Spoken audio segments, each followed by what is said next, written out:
I'm Idiotech, and this is my review of Kingdom Come Deliverance. Kingdom Come Deliverance is an open-world RPG set in 15th century Bohemia.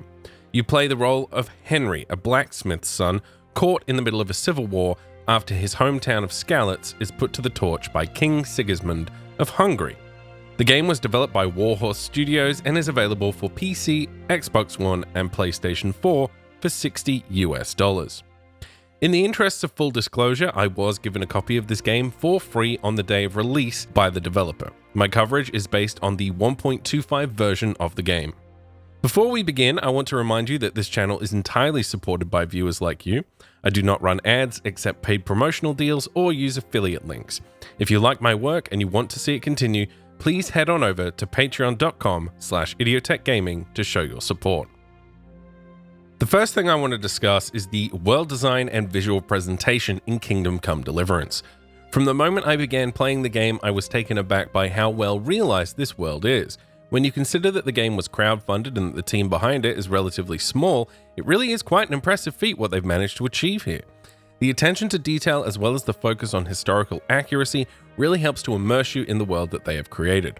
It does have problems, many of them technical, such as pop-in, low-resolution textures in places, as well as the standard visual glitches you've come to expect from games like Skyrim. However, it was easy to forget these when I was playing the game, when I was hunting for local boar in the forest, or when I was riding my horse through the countryside. As a total package, this game can be truly breathtaking at times, especially on higher graphical settings. Surely you can't be serious. There must be situations in which you can make an exception. There are things that apply always, no matter what the circumstances, and this is one of them. The sound design, music, and voice acting does a lot to add to the atmosphere of the game. However, I couldn't help but notice the strange choice to use American, Australian, and New Zealand voice actors. It really doesn't work in a game set in a historical time period in Eastern Europe. It would have been nice if they'd used locals, or at the very least restricted the talent pool to European actors only. The quality of the voice work is also a bit hit and miss from time to time. Key players are generally well done, but many of the side characters you meet along the way use the same voice actor you may have heard 5 minutes ago in a totally different part of the world. They come across as if they're reading from a script, and it does not feel like you're really engaging with a real person when you're playing the game.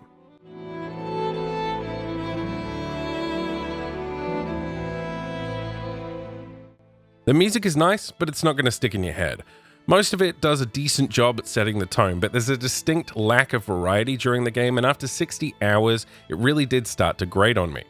Also, some of the best tracks seem to have been saved for cutscenes.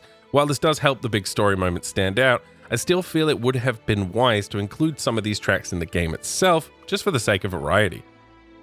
Now we move on to the meat of any RPG, and that is its mechanics. Firstly, I want to talk about the combat system.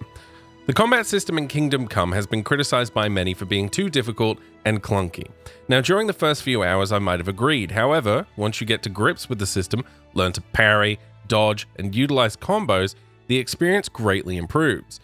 For those of you who don't know, the melee combat system uses 5 directions of attack, as well as the ability to stab your opponent. If your opponent is about to strike, you can parry the attack by moving your weapon in the same direction as the attacker and pressing the block button. This will stun the opponent for a second and drain their stamina. You can also employ combos that you learn as you level up using specific weapons. These tend to focus on a particular goal. So for example, if you want to try and knock an opponent down or attack their sword arm, you can do this. There are also many weapon types in the game, and they all handle differently. They come with their own set of combos and serve different purposes. For example, it can be very time-consuming and challenging to take down a fully armored opponent with a sword. Instead, it's better to use a mace to crush the armor. I began the game barely being able to take down an unarmored opponent and ended it being able to easily handle a group of 3 or more heavily armored targets. Now, this was partly due to the quality of gear I had obtained and partly due to my increase in levels, but it was also due simply to the fact that I had improved, and that gave me a great sense of achievement. That is not to say the combat is perfect. A big problem for me was that the same controls that are used to look and move your character's head were also used to choose my angle of attack. This could occasionally lead to me unintentionally switching to a different target during combat. I would also point out that the system doesn't seem particularly well designed for a mouse and keyboard, and I think a controller would be better suited to this style of combat. The game also offers bow combat, and this too can be quite tricky to learn early game. You have no reticle, and your arm will begin to shake and sway very quickly. Once you put some time into learning the system and increase your stats, you will find it easier to use, but I personally never really mastered the bow during my time playing the game, and that was slightly inconvenient as it would have been useful at times. On its own, each of the systems at play here is nothing new, but when combined, it adds up to a system that, while potentially frustrating for some, will be hugely rewarding for others. For me, it was simply a matter of practice. Once I began to understand the system, I really enjoyed it. However, if you're looking for something more akin to Skyrim, you will not find it here. While we're on the subject of Skyrim, now would be a good time to discuss the game's progression system. It's very similar to what you might find in an Elder Scrolls game. You level by doing. If you use a one-handed sword and shield, you'll earn experience in that. If you're sneaky and backstab your enemies, you'll improve at that. It's a system I enjoy in Skyrim, and the same can be said here. The only issue that this system presents is that you can end up in a situation where you've invested a lot of time into one area of the game, and a quest might require you to have points in another skill that you've barely used. This problem does present itself a few times in Kingdom Come. However, the developers have tried to present multiple ways to solve problems, and for the most part, that works. As you earn experience, you level up core skills like strength and endurance. However, you can also spend points on perks. These can range from a skill that lets you see a character's attributes during dialogue to different weapon combos. It would be very hard for a player to max out every stat and talent in one playthrough. As a result, this does encourage you to replay the game using a different playstyle. It's not the most original progression system, but it works, and I guess that's all that matters. The quest design is a bit hit and miss in Kingdom Come. For the most part, the main quest line was well executed. However, it did have its frustrating moments. For example, during a large battle that takes place during the first half of the game, you're forced to deal with a number of archers that, if not dealt with, will pick away at your forces. In order to solve this problem, you must ignite a bale of hay next to a gate to obscure their vision. The problem is that the game doesn't actually tell you to do this or give you any clues whatsoever that this is what you need to do. You simply hear your lord yell, "Deal with those archers." If you fail to deal with the archers, you'll lose the majority of your forces and not be able to continue, forcing you to reload a save. There was a similarly frustrating moment later in the game when you're forced to become a monk and join a monastery. Your goal is to identify a person and deal with them. However, the game gives you little to no advice on how to solve this problem, and it results in a lot of guesswork and trial and error and reloading of previous saves. What should have been a simple 30 to 40 minute quest ended up taking me hours. There are many other examples of this throughout the game, as well as bugs, and it clearly illustrates that the game simply wasn't ready for release. As for side quests in the game, they're mostly fetch quests.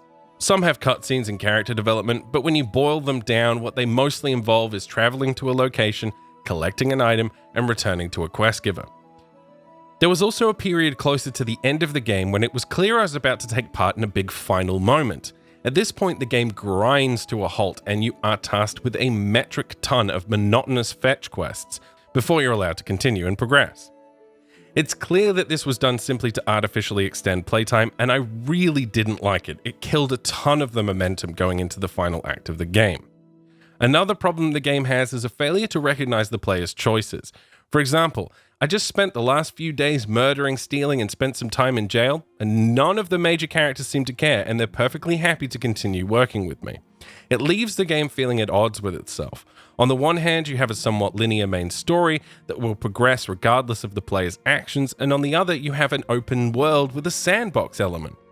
At times, it can feel like two completely different games that rarely interact with one another.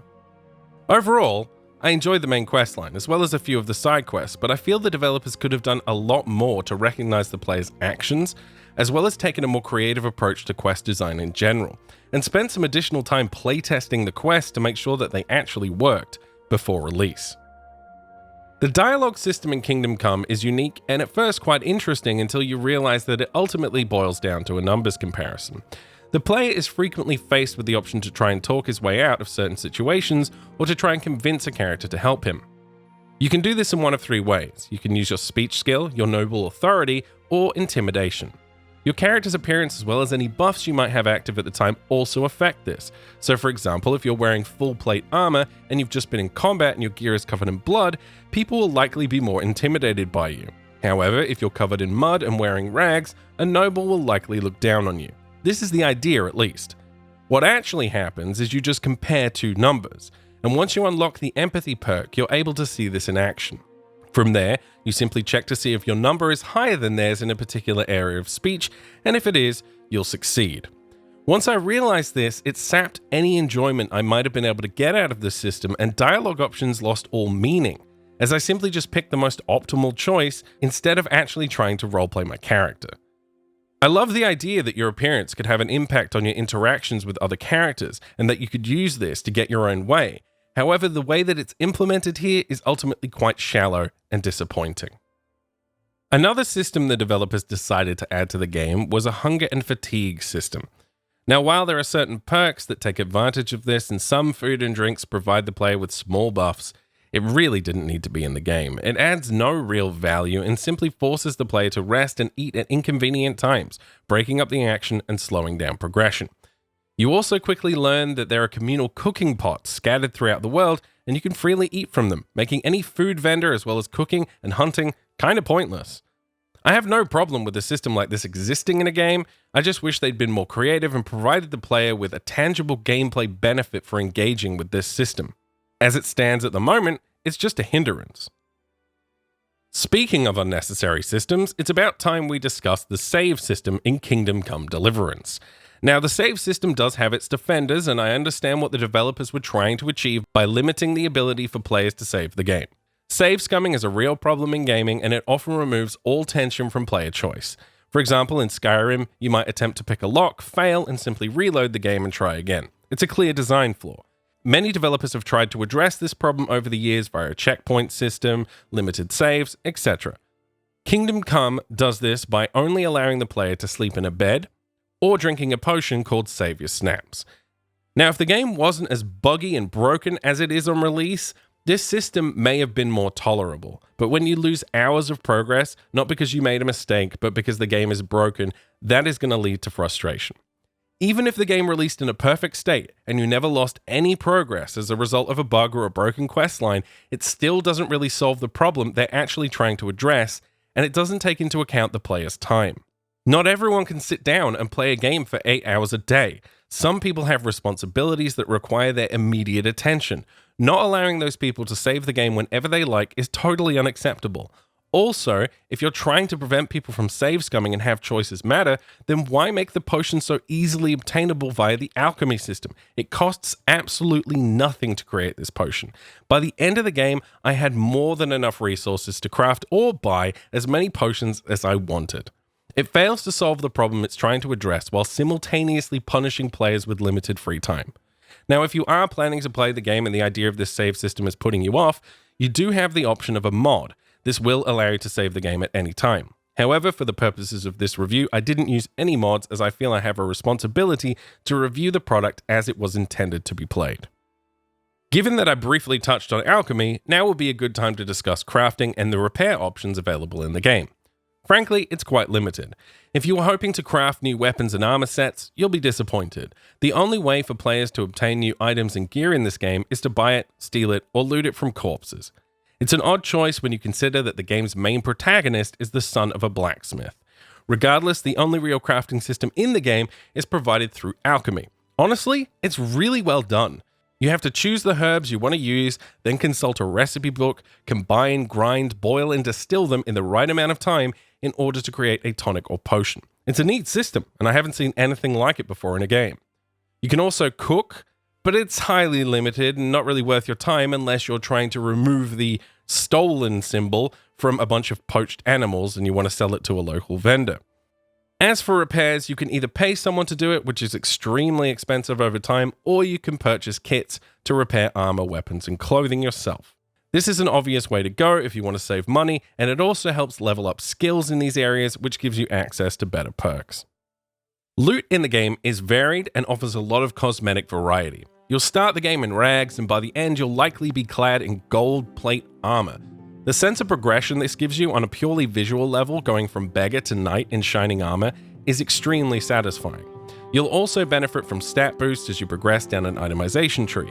These are honestly not all that interesting, but there really isn't a lot you can do in a realistic setting to make Sword A that much cooler from Sword B. What is nice are the various layers of armor and clothing the game employs. This is quite historically accurate, and it does give you a lot of opportunities to upgrade your character as you progress through the game. As I stated earlier when speaking about the dialogue system, your appearance will impact your outcomes during conversations, but what I enjoyed most was the way that people greeted me when I was wearing fine armor, oftentimes referring to me as a knight. It helped give me a sense that I was progressing up the social ladder, and I really appreciated that. The final aspect of gameplay that I want to discuss is the stealth system. Now, I have to be honest, I didn't use it for most of my playthrough, but I did do some additional testing to understand how the systems worked. The main quest does require it at a few points, but for the most part you can play the game without resorting to theft, lockpicking, and sneaking. That being said, it gets a few things right. For example, if you're wearing heavy armor, you'll make a lot more noise and you'll be much easier to spot when sneaking. The clothes you wear will also make you more or less conspicuous. I found it very helpful to keep a set of black, light clothing in my saddlebags at all times in the event that I needed to take a more stealthy approach. Finally, we have lockpicking.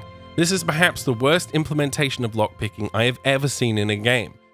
You have to move your mouse or analog stick to keep the lockpick in the sweet spot whilst rotating the tumbler. Sounds simple enough. However, the sensitivity of the controls combined with the player's constant trembling hand whilst attempting to pick a lock ruined an otherwise simple concept for me. Also on PC, the inability to control the speed at which the tumbler rotates made it hard for me to predict the speed I would need to move the mouse in order to stay in the sweet spot and not break a pick. To add to this, you cannot even attempt to pick a lock above your level. If you do, your lockpick will break immediately. In other games, when presented with a hard lock, you're given a chance to try. They usually increase the difficulty of the puzzle, but if you're skilled enough, you'll be able to bypass it. This is not the case in Kingdom Come. This is frustrating for a few reasons. In one case, I was given a treasure map and spent some time locating it. Once I arrived at the destination, I was faced with a very hard lock, and given that I had no chance of picking it, I'd simply wasted 30 minutes finding it and left with no reward. In another case, during the main quest, the most optimal way to achieve a certain goal was to break into a person's sleeping quarters. However, I was once presented with a very hard lock to pick. The system ultimately left me feeling frustrated, and I didn't want to pursue it. Whenever possible, I would avoid it for the entirety of the game. The only reason I tried it to the degree that I did is because I had to for the purposes of review. Now it's time to talk about what is perhaps my biggest complaint about this game, and that is the story. You may be confused. Previously I said I enjoyed the story, and I did. The writing, dialogue, and main characters are very well done indeed. I was honestly quite surprised at how sincere a lot of it was, and I came to love and respect many of the characters I met along my journey. The problem is that the story doesn't end. There are two core objectives given to the player very early in the game, and you spend the majority of your time pursuing those objectives. They operate as key motivations for your character, yet they are never resolved. You never get to complete those quests. Instead, the game just ends with the promise that someday soon you'll get to complete them. This is obvious DLC and sequel bait, and it's something I've not seen any other reviewer touch on at all. It's totally unacceptable to cut off the third act of your game with the promise that one day you'll get to see how the story ends. This left me more than frustrated, and it's something I have to make you aware of if you're going to play this game. I understand that the game was made by a small team and that it was a crowd-funded project, but frankly, there is no excuse for the lazy, half-assed conclusion that this game gives you. The last thing I want to discuss before I give you my conclusion are the numerous bugs and technical problems that this game has. To say that this game is buggy is an understatement. In my first hour, I was faced with an uncompletable quest, and because I had not been able to save up to that point, I was forced to restart the game. Later, I was faced with a quest that persisted to automatically fail every time I tried to complete it. Only after several hours of attempting to progress did it finally work. Quest markers refused to render, NPCs decided not to show up. On 2 occasions, my save files didn't work at all. I got stuck in doorways, was unable to climb stairs, characters' heads would refuse to render or intersect with the camera during dialogue. To put it simply, this game is a mess, and if you have a low tolerance for bugs, you really need to avoid this game until they've ironed out some of these issues.